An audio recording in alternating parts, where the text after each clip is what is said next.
I mean, it's not been a great 2016 on a product point of view from Samsung. And then on the conglomerate side, a political scandal now. Keep us up to date with what we're expecting today. That's right. Yes, this has certainly taken a turn for the serious for Samsung. The focus of this investigation has been on President Park, and particularly her relationship with a friend of Ms. Choi in this influence peddling investigation. Prosecutors have been looking into donations that many of the large conglomerates in Korea have made to Ms. Choi and some of the foundations that she controls.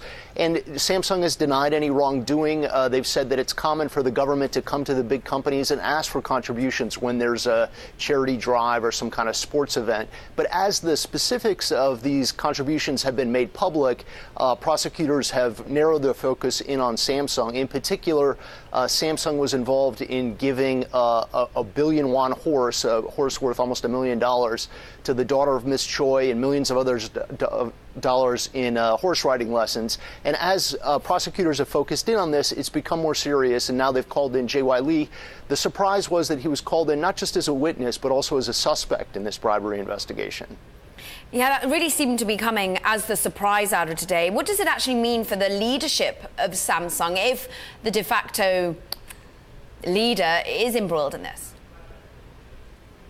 Well, it calls into question whether Samsung is going to be able to proceed with the succession that they've been planning for a long time. At this point, of course, prosecutors have not filed any charges. They're still investigating. They're going to talk with Mr. Lee today and get some answers to his questions. But what they're going to focus in on is a merger that has allowed him to gain more control over the conglomerate. In 2015, Samsung proposed merging a couple of their affiliated companies. It was a deal that was opposed by activist shareholders, including Paul Elliott Singer from the U.S. They said that the price being paid was too low and that this was going to give the family more control over the conglomerate. At that time, Korea's National Pension Service played a key role by voting in favor of the merger and helping it gain approval. So they're focused in on that and whether there was influence exerted on the pension service in that deal. And you mentioned, of course, Mr. Lee caught up in all of this regarding horses and horse riding lessons. But what about other executives? He's not the only man being investigated. He's not. When lawmakers were asking questions about this, there were the heads of 9 different conglomerates that were called in. They were asked questions about a number of different things.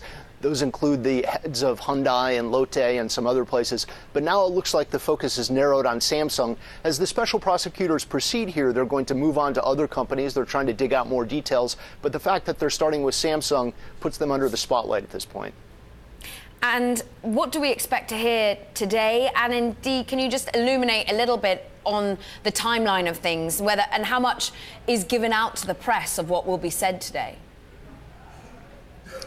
Sure. Yeah, it's a complicated process. The hearings today the questioning today will not be open to the public. Special prosecutors will question Mr. Lee behind closed doors. Typically, the special prosecutors have been coming out. They've been giving press conferences afterwards, talking a little bit about what's going on. It's not clear what kind of details they're going to give out at this point, what they're going to disclose about what Mr. Lee said. But we should hear something later on today about what happened in the hearing.